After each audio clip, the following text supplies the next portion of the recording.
Hidden tests are quiet doors. They appear as small requests, tilted tones, sudden shifts in pace, and sentences with hooks that tug at your reflex. These doors do not ask who you are. They test what you will accept. Tonight, we tune your senses until these doors glow. You will feel the tug and remain still. You will hear the tilt and remain clear.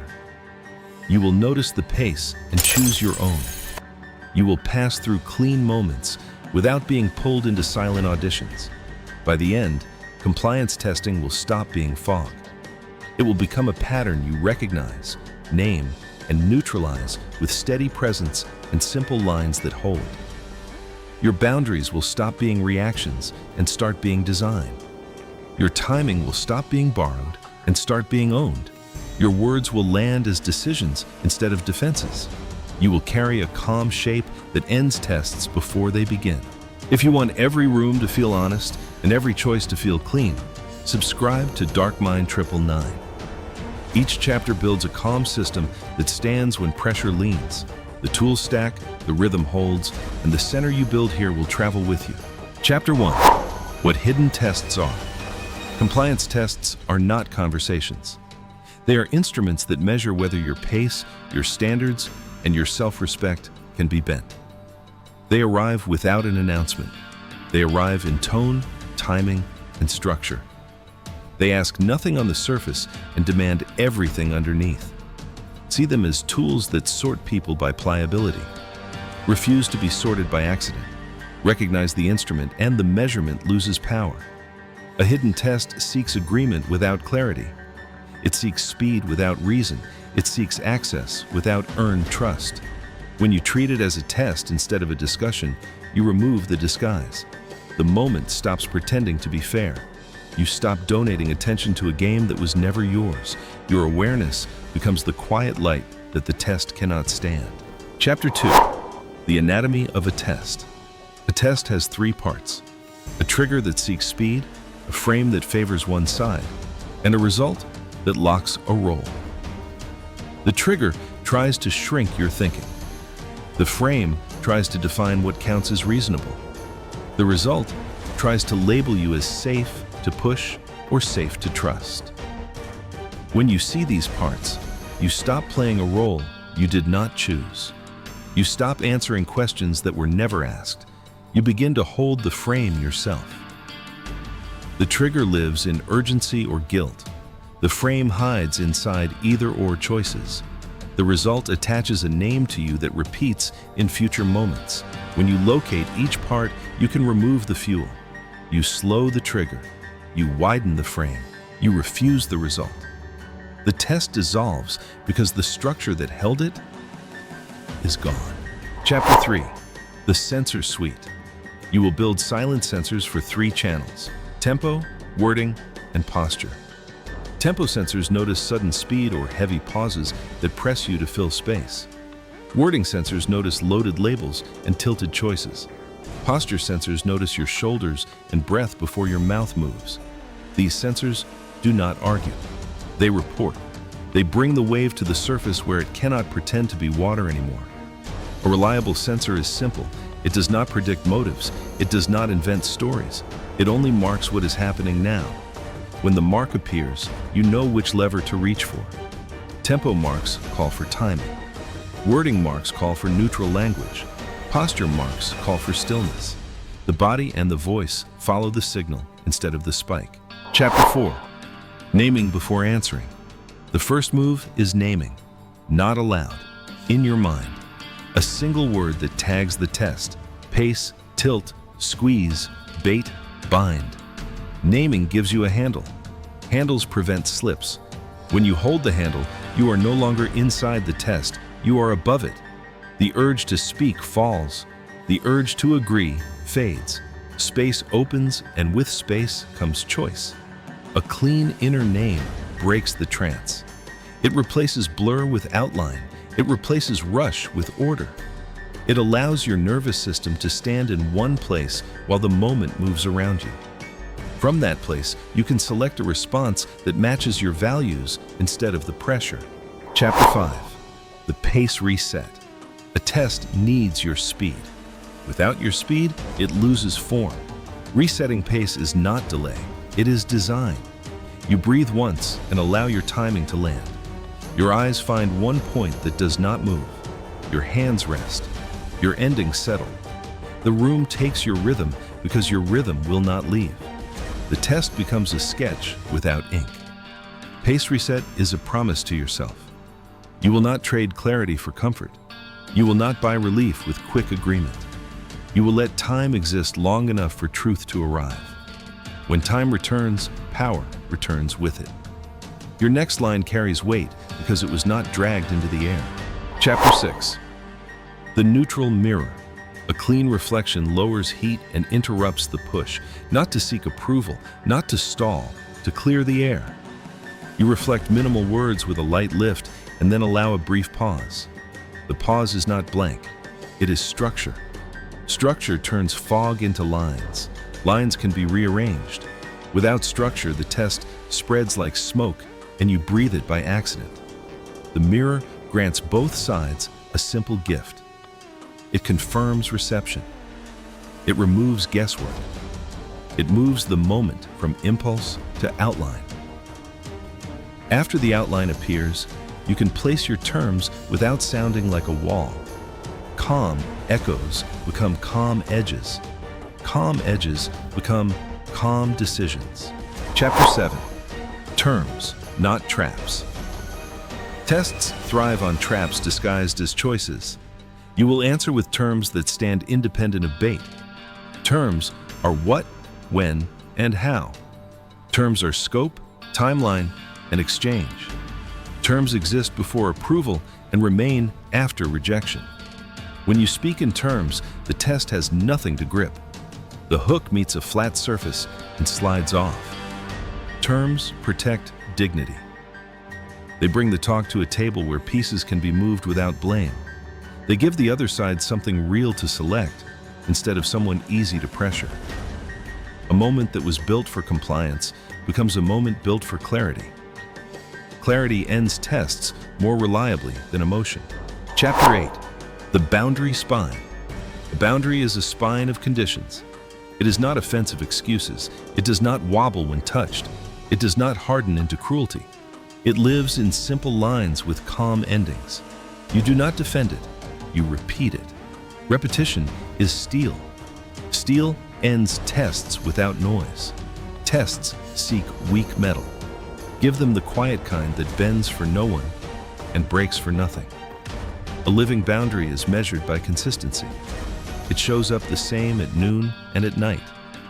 It shows up the same with strangers and with familiar faces. When your line is consistent, the test has no angle to exploit. The moment learns the rule and moves on. Chapter 9. The label cleanse. Loaded labels are shortcuts to control. They are words that smuggle judgment into structure. Strip labels from the frame. Replace them with neutral language that points to measurable pieces. Without labels, the test cannot claim moral ground. Without moral ground, pressure loses its mask. What remains is a choice that can be weighed without shame. A clean frame lowers the volume inside your head. It removes the need to defend identity and returns focus to the work. Your voice becomes even. Your sentences become short. The room hears terms instead of names. Names divide. Terms decide. Chapter 10. The double bind release. Some tests present two losing paths and call it a decision. You will widen the road. Name the shape of the bind in one simple sentence inside your mind, then present a path that contains your conditions. Expansion dissolves the bind. Your tone stays even. Your body stays still. The test cannot award you a loss you did not accept. A widened road restores dignity. It restores choice. It keeps the moment from teaching you that pain is the only exit. When your map includes a third line, pressure must either step into fairness or admit its intent. Either way, you remain intact. Chapter 11. The scarcity. Quiet. Scarcity tries to spike the pulse. The pulse tries to buy relief with instant agreement.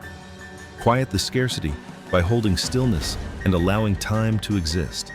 Time belongs to you. Decisions belong to time. When time returns, the test loses its engine. No engine, no chase. No chase, no compliance. A quiet body teaches the mind not to beg.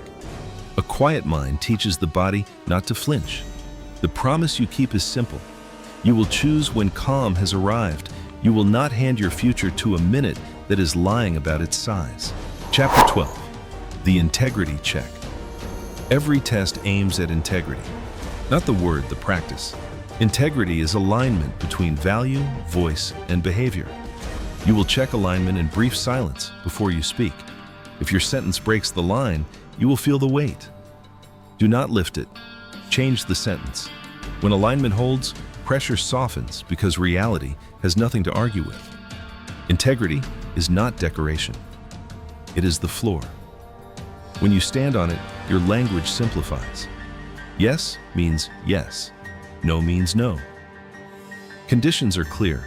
The test cannot twist a straight beam. It snaps on contact and falls away. Chapter 13.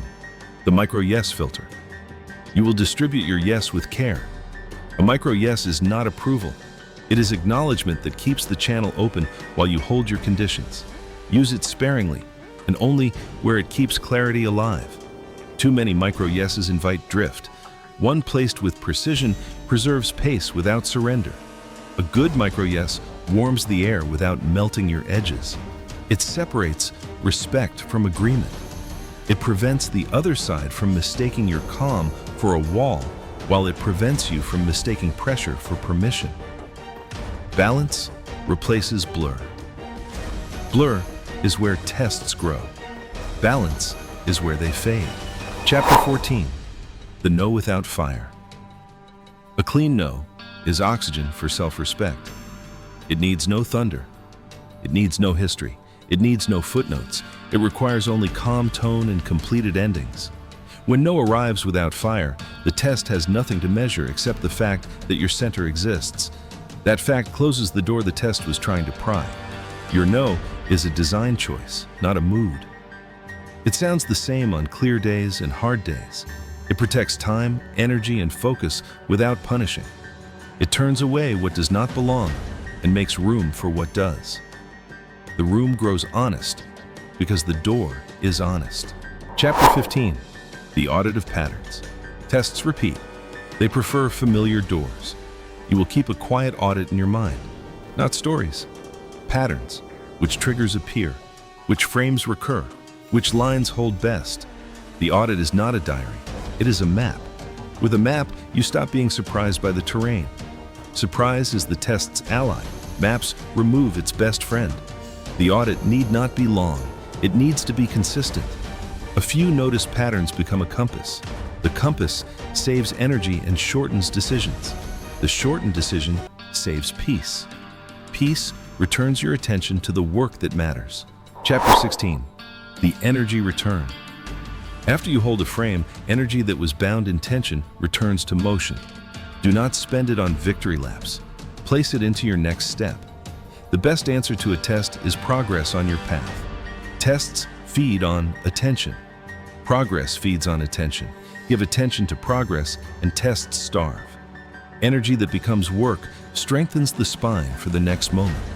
Each clean step teaches your system that protection is not the goal. Creation is the goal. You become known for what you build, not for what you fight. The test cannot compete with that identity. Chapter 17. The calm signature. Your calm becomes a signature others recognize. It is not stillness for display. It is stillness that carries weight. Rooms begin to anticipate your even pace. Voices lower near you. The environment adjusts to the signature because signatures define context. Context defines behavior. Behavior defines results. A signature is earned through repetition.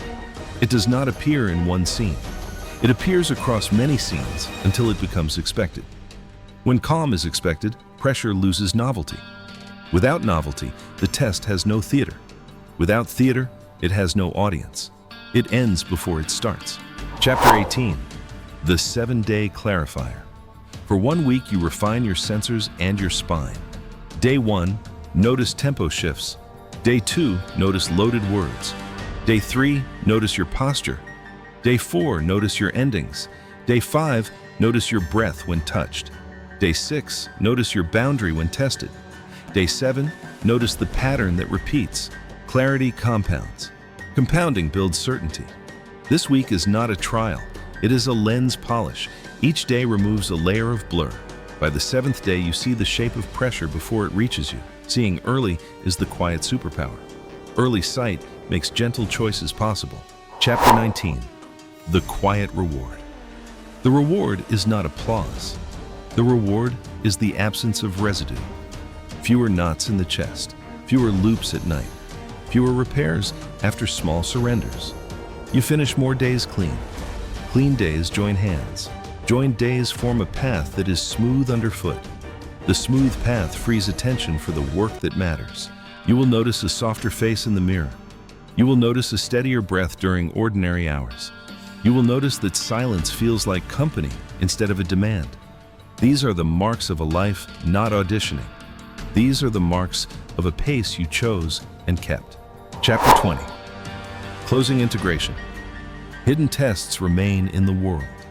They will appear as they always have.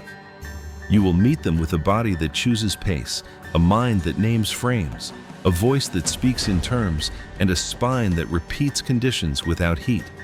The game keeps its board. You keep your center. The board cannot move you when your center does not move. Integration means the tools are no longer tools. They are habits. Sensors become instinct. Naming becomes reflex. Terms become native speech. Boundaries become the shape of your day. What once required effort now requires only presence. Presence is the final answer to pressure, and you now carry it. Call to action in. Subscribe. If your pace felt like yours and your choices felt clean, subscribe to Darkmind 999. Next, make your words automatically respected, verbal framing. Your message will carry weight before it finishes, and your timing will place it where it belongs.